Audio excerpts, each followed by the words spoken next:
আজকে যে আমার সাথে এমন কিছু ঘটে যাবে আমি সত্যিই কখনো ভাবিনি। সো নমস্কার, আমি সুস্মিতা। আমি আবারও চলে এসেছি নতুন একটি ভিডিও নিয়ে। তো দেখো, আজকেও কিন্তু আমি সকাল সকাল উঠে পড়েছি। উঠে কিন্তু সমস্ত কাজবাজ আমার কমপ্লিট হয়ে গেছে, রান্না বান্না হয়ে গেছে। আর এখন আমি এসেছি চুলে একটুখানি সিরাম লাগানোর জন্য। যেহেতু শ্যাম্পু করেছিলাম তাই কিন্তু আজকে আমি সিরামটা লাগাচ্ছি। আমি ঠিক তখনও জানতাম না যে আমার সাথে একটু পরে এরকম কিছু হয়ে যাবে। তো আমার সাথে কি হয়েছিল চলো তোমাদেরকে সেটাই বলি। তো তোমরা তো সবাই জানো আমি কিছুদিন থেকে ফেসবুকে রেগুলার ভিডিও আপলোড করছি। আর আগে কিন্তু আমি ইউটিউবেই বেশিরভাগ ফোকাস করেছিলাম, ফেসবুকে কিন্তু এতটা ফোকাস করিনি। মানে এতটা ভিডিও ছাড়তাম না যতটা আমি ইউটিউবে ছাড়তাম। কিন্তু এখন আমি ইউটিউবের সাথে সাথে ফেসবুকেও ভিডিও ছাড়া শুরু করেছি। এখনই যে আমার সাথে এরকম হয়ে যাবে আমি কখনোই ভাবতে পারিনি। তো দেখো, আমার চুল বাঁধা কিন্তু হয়ে গেছে। আর আজকে আমি ভাবলাম একটু পাউরুটি আর জ্যাম খাই। প্রায় অনেক দিনই হয়ে গেল এগুলো আনার, তাই ভাবলাম এগুলো খেয়ে নিই, না হলে তো নষ্ট হয়ে যাবে। তো দেখো, এখানে কিন্তু আমার প্লেটটা রেডি করছি আর তার পাশে কিন্তু দাদার জন্য রেডি করছিলাম। তো দেখো,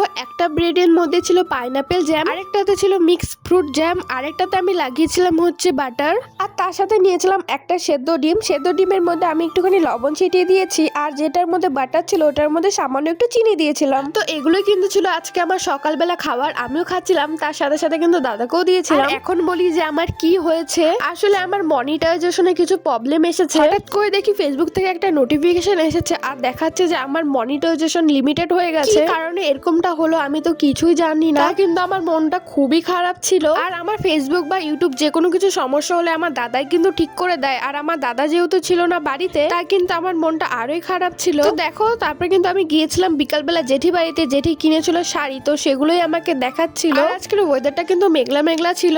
তারপরে কিন্তু আমি চলে এসেছি বাড়িতে। এসে কিন্তু এখানে সব কাজবাজ করে নিচ্ছি, যেহেতু একটু পরে যাব আমি টিউশনিতে। তো সমস্ত কাজবাজ কমপ্লিট করে এখানে আমি রেডি হয়ে গেছি, আর এখন যাব আমি টিউশনিতে। তারপরে দেখো, টিউশনি থেকে আসার পর এখানে কিন্তু কয়েকটা কাপড় ছিল, সেগুলো কিন্তু এখানে আমি ভাঁজ করে নিচ্ছি। তোমাদের আমার এই মিনি ব্লগ গুলা কেমন লাগে সেটা কিন্তু অবশ্যই কমেন্ট করে জানাবে। তো দেখো, কাপড় ভাঁজ করার পর কিন্তু আমি ওদিকে আটা মেখে দিয়েছিলাম, আর তারপরে কিন্তু মা বানিয়েছিল রুটি আর হচ্ছে আলু ভাজা। আর আজকে রাতের রান্নাটা কিন্তু আমার মা করেছিল। তো খাওয়া দাওয়া শেষ করতে না করতে শুরু হয়ে গিয়েছিল বৃষ্টি। তোমাদেরকে তখন বললাম না বিকালবেলা আকাশটা মেঘলা মেঘলা ছিল, তো তাই দেখো রাত্রেবেলা কিন্তু বিশাল জোরে বৃষ্টি নেমেছে। তো তোমাদের ভিডিওটা কেমন লাগলো